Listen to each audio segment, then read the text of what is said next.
The courtroom became a stifling hush when the doors creaked open, and a woman that none of the wives knew entered, heels clicking, eyes icy, and a folder clutched in her hand.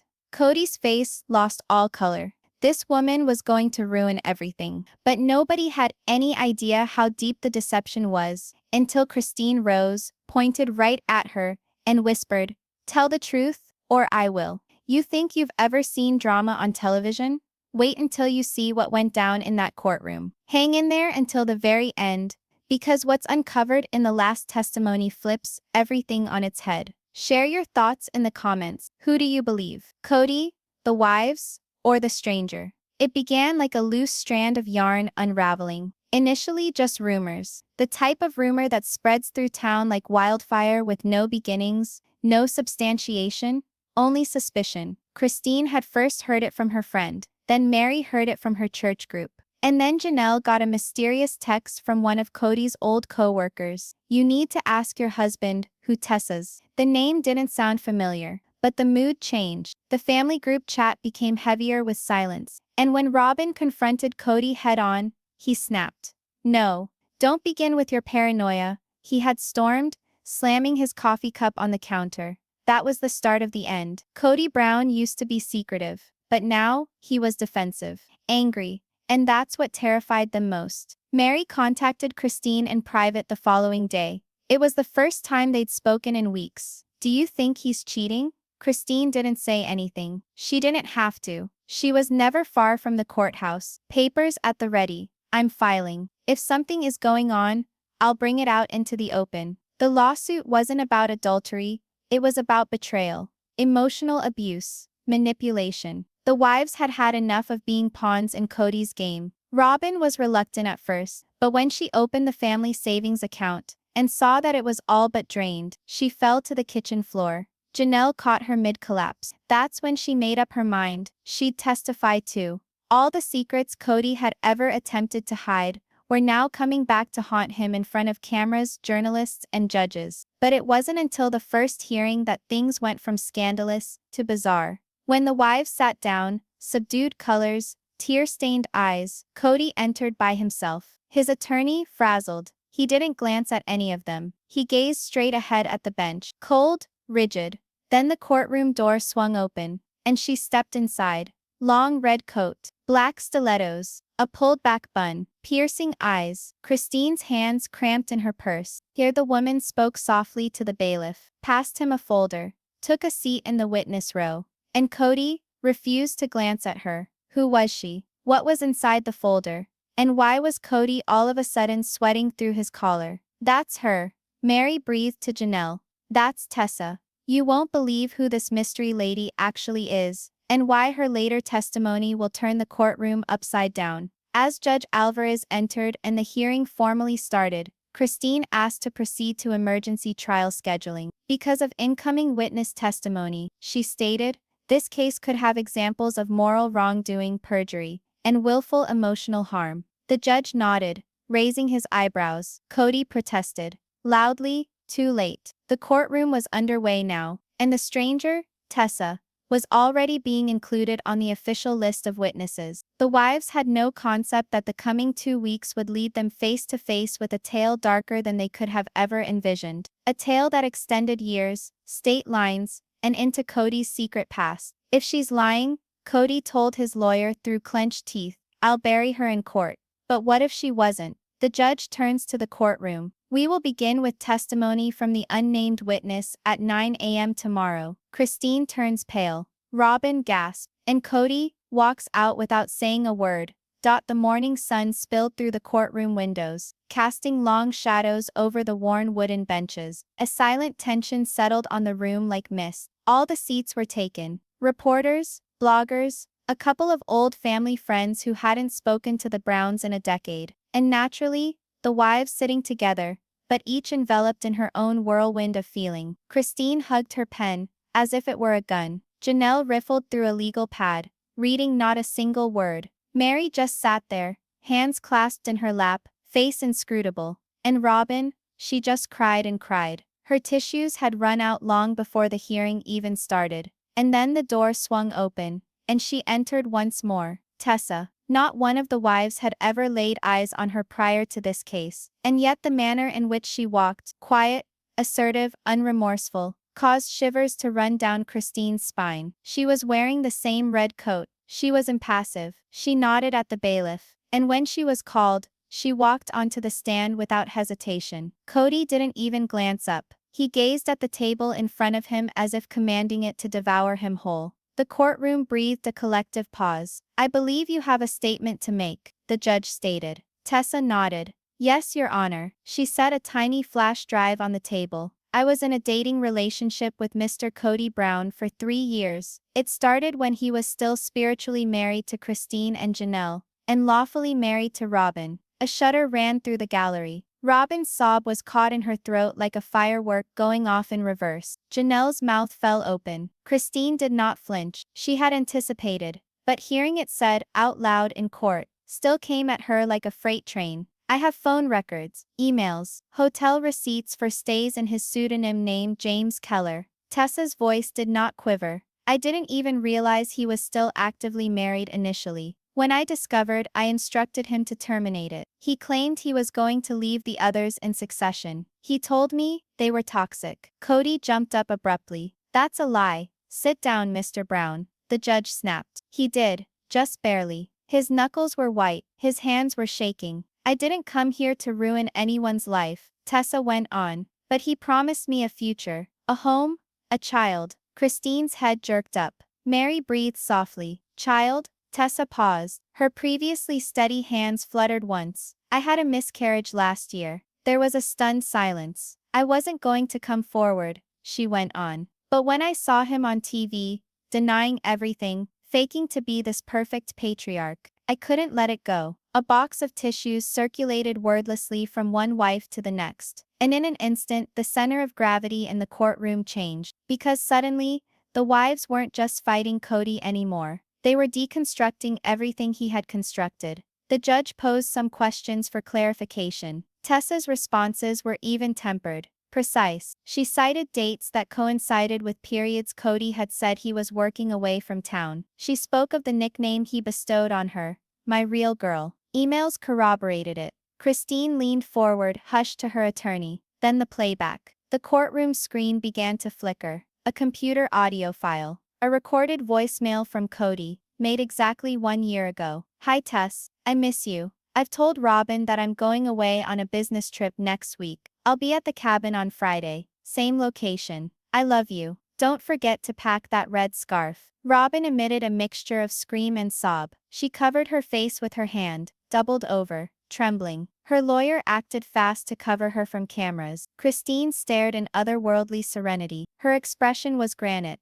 The deception was out, and now, it could never be pushed back inside. The courtroom was a din, journalists whispering, attorneys protesting. The judge banged the gavel for order. Kody slowly lifted his head. His gaze met Tessa's. She didn't glance away. The judge boomed the gavel. "Order, we are not finished." And then, just as the courtroom began to settle again, Christine stood up. "Your Honor," she said, her voice sharp, "I request that Mr. Brown be subpoenaed to provide financial records for the last 3 years." The judge raised an eyebrow. "On what basis?" Christine didn't blink. "To prove whether or not he was siphoning family funds to support his affair." Kody's face turned crimson. "You have no proof." "We will," said Janelle, standing with Christine. Even Meri stood up. And for the first time in years, the 3 women stood together. Viewers, what you just heard turned everything around in this courtroom. And the next reveal will blow this story wide open.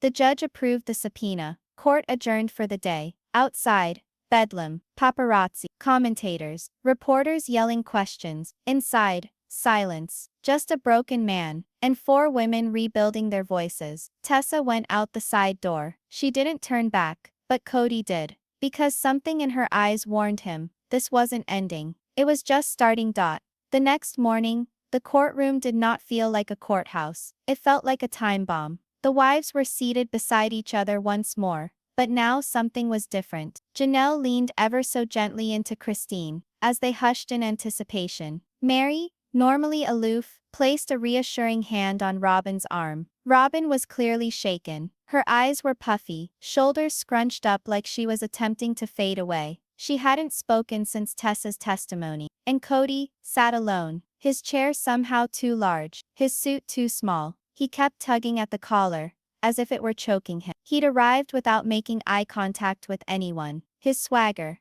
gone. The courtroom door creaked closed behind him. Everyone was seated. Then Christine's attorney stood. Your Honor, we'd like to call our next witness. This witness was not originally listed, but came forward last night after yesterday's testimony aired. The judge nodded. Proceed. The door opened, and a man stepped in. Not a stranger. Not to Kody. It was Paul, Kody's former business partner. A man he hadn't spoken to in nearly 5 years. Kody's face went slack. Paul stepped forward, somber, unflinching, and with him, a folder. I was in business with Mr. Brown for about 9 years, Paul began, voice steady. I assisted him with his sales contracts, freelance work, and what he referred to as his side ventures. He opened the folder. These are copies of wire transfers totaling more than $180,000, each wired from shared family business accounts into a private account using the alias name James Keller.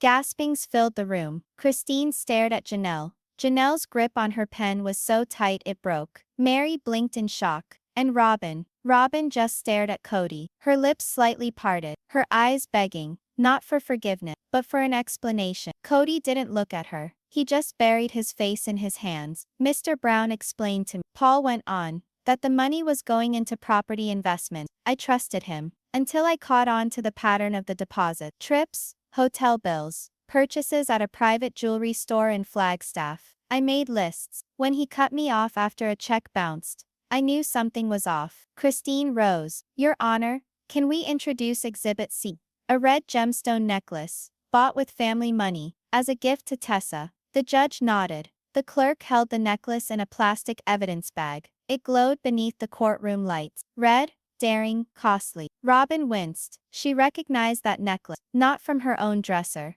but because she'd caught a glimpse of it once in Kody's van, stuffed into a glove box. He told her it was a return. She never inquired further. If you're still watching, stay on your toes. What comes next is the emotional turning point. This trial never anticipated. I had no idea, Robyn whispered. I had no idea he stole our money. Meri leaned forward, softly. None of us did. Robyn's eyes streamed with tears. But this wasn't yesterday's polite, quiet sobbing. This was the wail of a woman who just discovered she was never the favorite. She was merely next. Paul concluded his testimony, relinquished every document, and departed the stand. No resentment, just honesty. Then the lights in the courtroom dimmed a bit as the projector began to hum along. Christine's team had created a timeline. On the screen were dates, figures, photographs, comparisons side by side. Kody at a family gathering, and Kody the same weekend, in Las Vegas, with Tessa,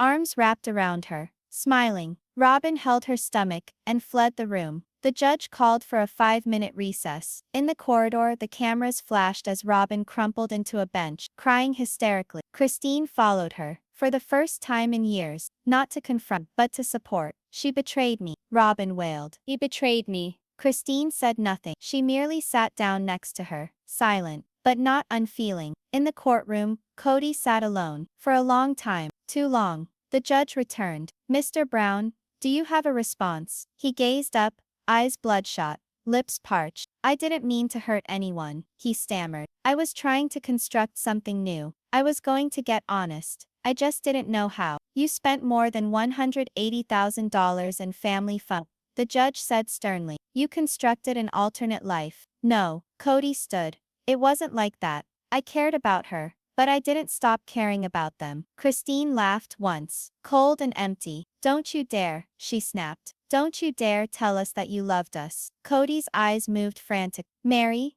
Janelle, Robyn, they remained silent. So did everyone else, because the truth had already testified. And the courtroom was no longer a forum for forgiveness. It was a war zone of fact. What would you do if the one person who you had trusted with your whole life was constructing another one behind your back? Share in the comments below. We're reading every comment. The courtroom was silent when Robyn returned, but not the same Robyn who had run out moments before, shaking, tears streaming uncontrollably. This time, she was cold. red from crying, but calm. Her hands did not shake as she returned to the front bench and sat next to Meri and Janelle. Christine glanced at her, questioned. Robyn nodded minimally, almost imperceptibly. She was ready. The judge drummed his pen on the desk. Now at this juncture, he said, we need to consider the emotional toll this case has created for everyone involved. Miss Robyn Brown, do you wish to speak? For a moment it seemed she would say no. She breathed hard, then stood. My name is Robyn Brown, she started, voice gentle but firm. And for the last 15 years, I thought I was part of something holy. Kody shifted uncomfortably. I thought I believed in our plural family. I thought I believed in Kody. I sacrificed a lot to be with him. I sacrificed my legal freedom. I sacrificed security. I sacrificed friendships. Because I thought I was choosing love. Her eyes darted towards him. But I see now, I was just the easiest to control. Janelle blinked in shock. Christine leaned forward slightly. I thought I was the favorite. Robyn went on. He spent more time, more attention on me. But I see now, that wasn't love. That was control. He kept me isolated from the other wives. Made me think they were plotting against me. But in reality, he was playing all of us. Kody parted his lips to cut in. But the judge raised his hand, told me. Robyn's voice broke. I was the only one who really knew him. That Christine was resentful. Janelle was too independent. And Meri was too aloof. And I believed him. Her breath caught. Believed him. Until I saw the hotel receipt. She pulled out a crumpled printout from her purse. April 14th. Told us he was seeing his son. But this indicates that he was at a high-end spa in Phoenix. With Tessa. 2 rooms, 2 guests. Champagne service. Christine whispered. I knew it.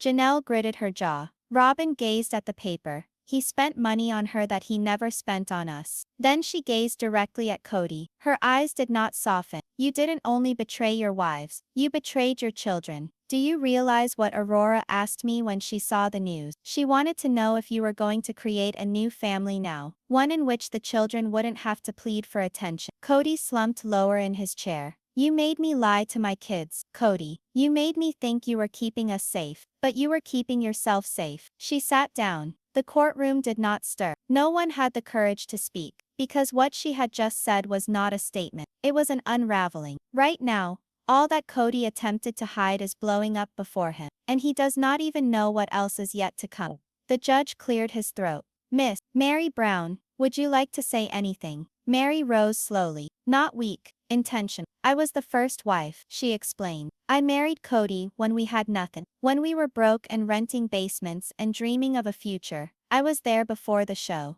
before the cameras. I believed in building a family. She waited. And I was the first one he abandoned. She half turned to him. Do you remember that night in Utah?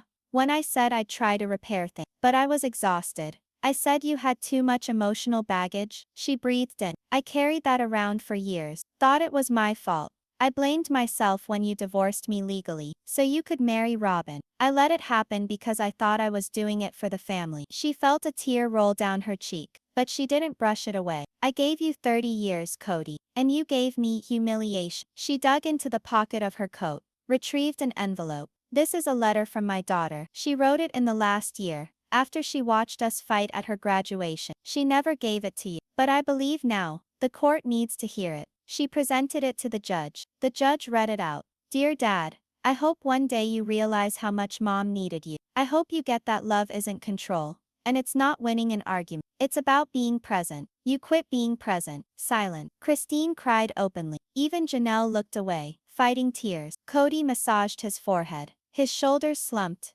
Enough, he grumbled. But the judge continued. Mr. Brown, he told him, I'd recommend you stay silent. You will get your turn. I don't want a turn, Kody croaked. This is a witch hunt. Christine rose from her seat. No, Kody, this is justice. She approached, holding another file. We've received statements from a joint savings account, one that we all put money into over the years. These reports indicate that Kody took out almost $45,000 in cash last December. At the same time, he said he was having trouble with bills. The clerk handed the documents over to the judge. Where did that money go? Christine turned to him, asking, was that more hotel champagne? Or did Tessa receive a down payment on a house we never knew about? Kody didn't reply, because he couldn't. If you're still with me, this is more than a story of infidelity. It's a story of a man who built a kingdom and saw it come crashing down, brick by brick, with his own deception. The judge sighed. This court has heard enough for today. Tomorrow, we will go through the financial records, and Mr. Brown will be questioned properly. Christine turned, going slowly back to her seat. She didn't cry. She didn't shake. She simply sat down, hands in a prayerful position, ready to go to war. The courtroom was strangely quiet that morning, almost hushed, like everyone knew that they were stepping into something holy, or something deadly, possibly both. Christine walked in first, plainly dressed, but with intent. Her gaze was crisper today, not angry, precise. Janelle was right behind, holding her binder. Her shoulders were tight, lips pressed together. Meri, quiet and collected, walked next to Robyn, who appeared not to have slept in days. There was an emptiness behind her eyes now, a void where trust once resided. Kody stepped in last. No entourage, no arrogance, just a man coming apart at the seam. His tie was askew, his hands shaking. He kept glancing around the room, as if he were looking for an exit that didn't exist. Because today he was to be questioned, directly, under oath. Mr. Kody Brown, the judge started, you are now obligated to respond to the court's questions on matters of financial mismanagement, emotional misconduct, and possible violation of marital contracts. Are you ready to continue? Kody swallowed hard. Yes, Your Honor. Christine's lawyer got up. She did not smile. Mr. Brown, in your own words, can you tell me the nature of the alias James Keller, and why tens of thousands of dollars were transferred into that account? Kody shrugged his shoulder. His voice was soft. It was a different account. I didn't want everything jumbled. Christine didn't blink. You mean you didn't want your wives to know what you were doing? Objection. Overruled. Christine's lawyer leaned in. Did you or did you not use money from group accounts? Accounts made into by all wives to fund vacations with Tessa. Kody breathed out his no. Yes, Robyn blinked. Meri closed her eyes. And did you ever discuss this spending with any of the wives? No. Did you ever plan to? Silence. Then eventually, a spate of derisive snickers from the courtroom. The judge slammed the gavel. Order. Eventually Christine repeated, her voice shaking now. Once you had your new life all arranged, after you spent our savings, you were going to eventually explain it to us. Kody's voice grew louder. You don't know what it was like. Not now, Kody, said Janelle, standing. You don't get to play victim. We gave you everything. Years of our lives, children, loyalty, and you gave it to a stranger in red heels. You've been waiting for this moment. Kody caught, under oath. No more hiding. And it's finally arrived. The judge permitted Janelle to speak. She walked to the bench. You told us you wanted independence, she said to Kody. You said we were too controlling, too hard to live with. But the truth is, you wanted freedom without responsibility. She addressed the judge. He manipulated all of us, financially, emotionally. But most of all, he used our faith against us. He told us God wanted this, that our spiritual union was divine. But he never believed that. He just wanted to be worshipped. The courtroom fell silent once more. Christine gave the judge one last document. This is a signed journal entry, she said, from a counselor who worked with our family years ago. In it, Kody admits he always thought polygamy was a temporary step toward his own spiritual greatness. She fixed him with a look. You were never creating a family. You were creating a throne. The judge scanned the pages, eyes narrowing. Kody stood. This is absurd. You people turned on me. You never supported me. Meri stood as well. We stood by you for decades. And you discarded us like trash when someone more glittery came along. She's not glittery, Kody growled. Meri arched an eyebrow.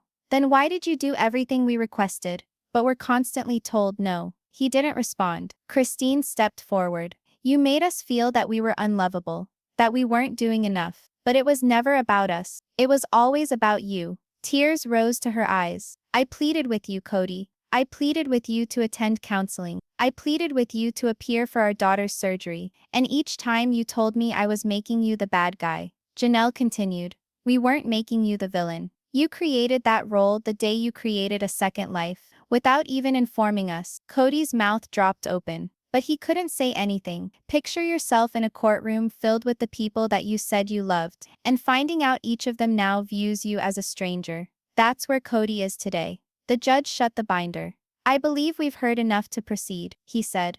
Due to the nature of the emotional and financial damage inflicted, This court will now determine the division of assets and custody rights among the involved parties. He turned to Kody. Mr. Brown, until further notice, you are prohibited from accessing any joint family accounts, including the Coyote Pass property. You are also prohibited from selling or transferring any assets attached to the plaintiffs without specific court approval. Christine seemed relieved. Robyn seemed crushed, but not shocked. Meri exhaled the tiniest, softest breath of triumph. Kody leaned forward in his chair. I just wanted to be loved, he whispered, looking down at the floor. You were, Robyn breathed, but you didn't know what to do with it.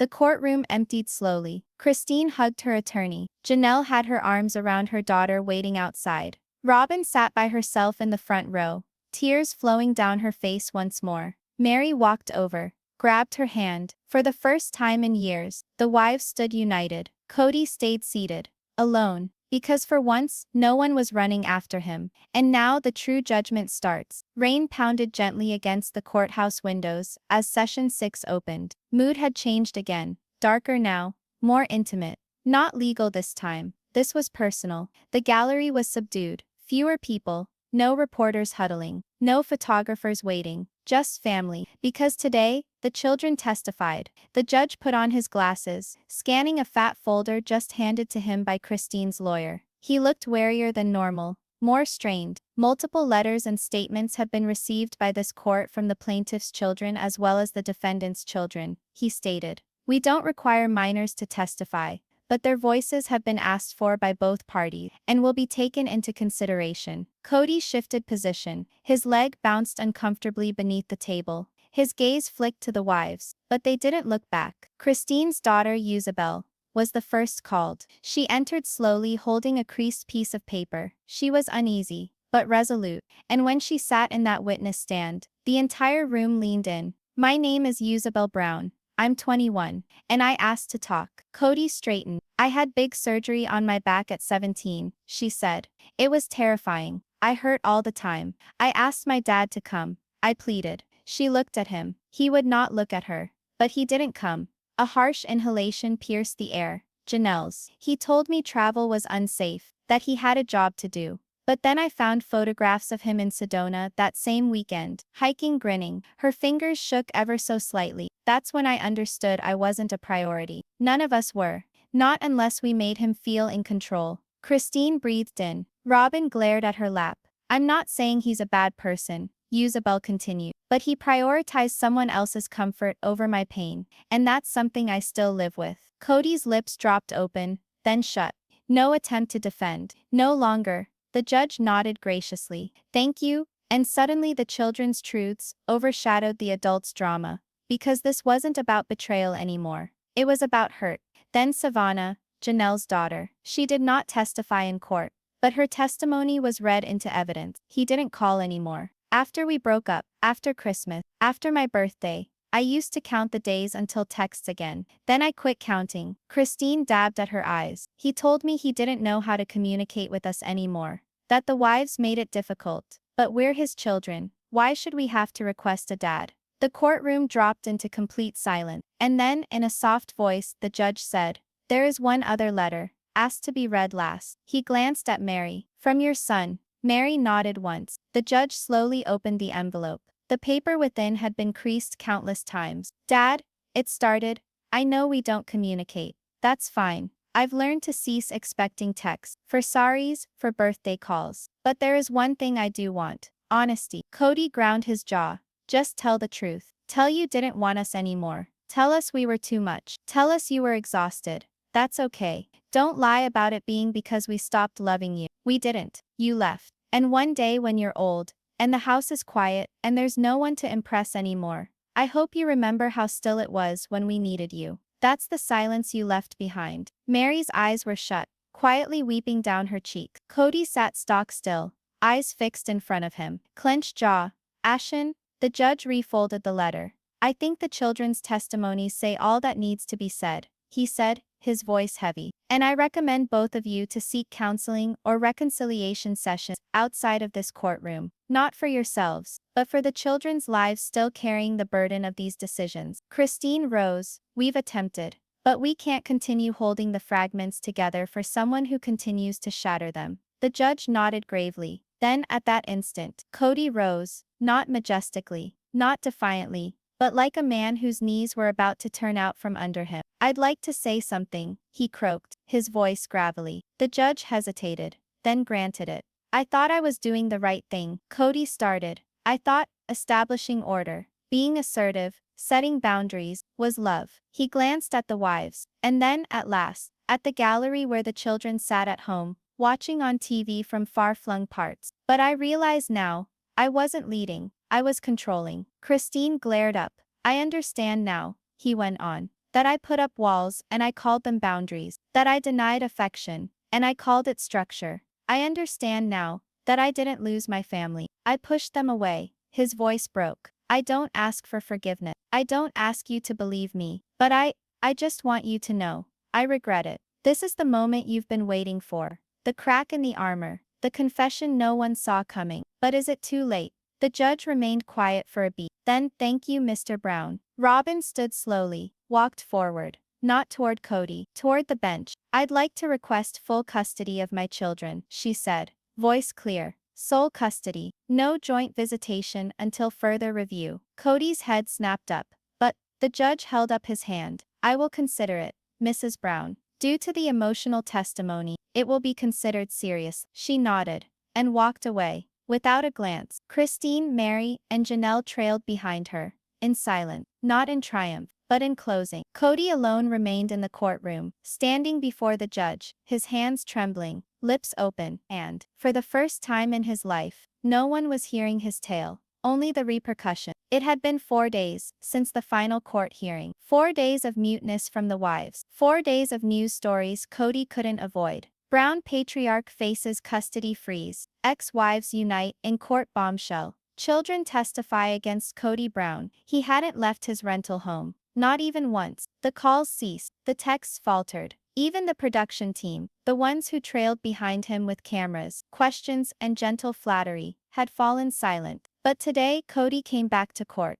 not to sit in silence, not to weather more testimony. Today, he had a plan. A Hail Mary attempt, because in his heart of hearts, he still thought he could repair this, or revise the conclusion. He walked into the courtroom first, cleaner, straighter, his tie centered perfectly, his hair slicked flat, and for the first time in weeks, his face held something like hope. Christine followed next, then Meri, then Janelle, and finally Robyn. They didn't talk to him, they hardly looked at him, but he read something on their faces. Exhaustion, yes, but not hate. That was his in. The judge arrived. "Mr. Brown has asked to be granted time to make a formal statement," the clerk said. "His request has been granted." Christine's eyebrow flickered. Janelle changed position. Meri gazed at the wall. Robyn blinked without revealing anything. Kody stood, taking slow breaths, as if rehearsing each word. "Your Honor," he started, "and to my family, I've caused a lot of harm. I've made mistakes I wish I could take back. But I was not here today to justify.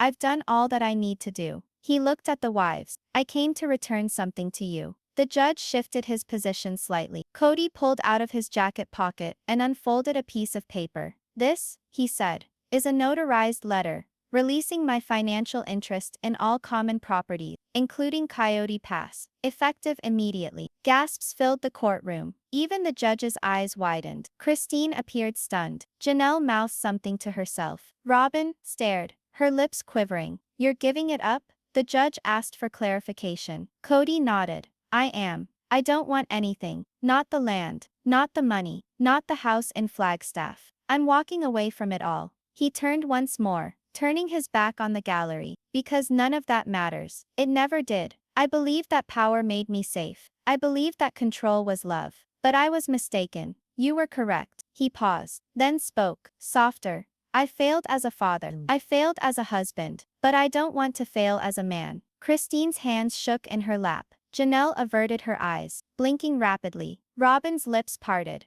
And Meri began to cry. Not loud, not dramatic, just tears. "You've watched him dodge, deflect, and deny. But this is different. This is surrender. Or is it strategy? Keep watching." The judge requested to review the document. After several tense minutes, he confirmed the filing was real. "It will be processed," the judge said, "effective by end of week." Then Kody spoke again. One more thing. He reached into his briefcase. Another document. This is a request to voluntarily attend family therapy group with my children. Supervised. At a time scheduled at your convenience. Robyn's gaze flashed to the paper. You're doing therapy? She whispered. If any of you will come with me there, Kody said. I'll be there. Every time. Christine crossed her arms. Janelle stood frozen. Meri wiped at her cheek and whispered to Robyn. That's new. But before anyone could say another word, the judge waved his hand. Thank you for the thought, Mr. Brown. But intentions don't count without action. I will not make the plaintiffs attend family therapy. They can attend if they choose to do so on their own. Kody nodded.